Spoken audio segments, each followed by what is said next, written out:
Dakar aux violences sexuelles dans les zones de conflit. Merci de votre engagement afin de faire avancer le plaidoyer contre ce terrible et véritable fléau.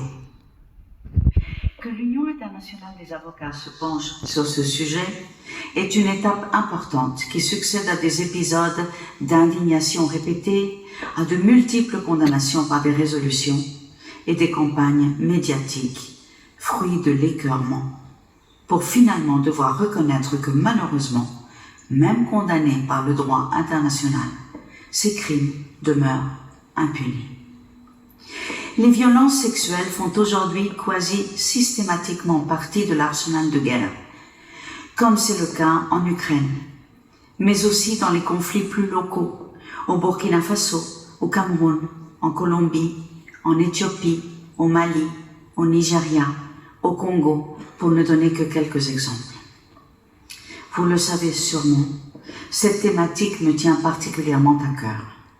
C'est donc avec beaucoup d'émotion et de reconnaissance que je retrouve aujourd'hui notre cher ami le docteur Denis Mukwege.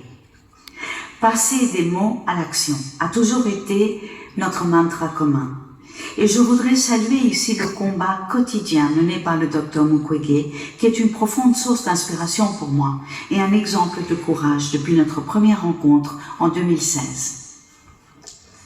Cet homme exceptionnel a fait le choix de dédier sa vie, ses connaissances, son savoir-faire pour transformer le quotidien de milliers de femmes et de filles et leur redonner un espoir d'une vie meilleure. Que cela soit dans le cadre de mon mandat d'ambassadeur de bonne volonté de l'UNESCO depuis 25 ans, sous couvert de mon titre de championne de lutte contre les violences sexuelles liées au conflit en soutien au plaidoyer des Nations Unies, ou en ma qualité d'épouse de chef d'État du Luxembourg, ou alors simplement en tant que femme, et avant tout en tant que femme, je ne peux que me réjouir de voir rassembler ici tant d'éminentes personnalités de tous les horizons, tant de juristes et de représentants de barreaux à travers le monde. Car il n'y a qu'une seule façon de mettre un terme à ce fléau, dénoncer pour vaincre l'impunité et obtenir réparation et justice. Car ces atrocités continuent jour après jour à briser des vies, des familles, des sociétés entières. Comme je l'ai dit plus tôt, je ne peux que me réjouir de voir aujourd'hui de nombreux juristes s'engager.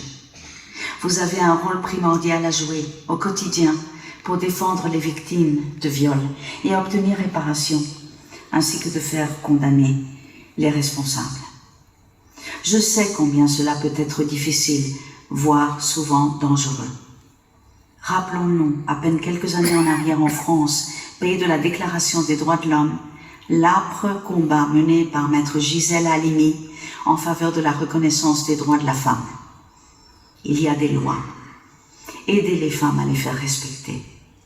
Et là où il n'y en a pas, malgré les engagements pris au plan international, faites pression sur les chancelleries pour que le gouvernement légifère.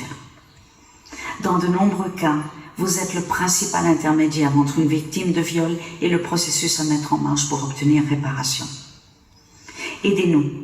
Aidez les femmes à faire respecter la loi ou à la créer là où elles tardent à intégrer les lois nationales. Car il n'y a qu'ensemble que nous pourrons faire entendre les voix de celles et de ceux qui ne le peuvent pas. Je vous remercie.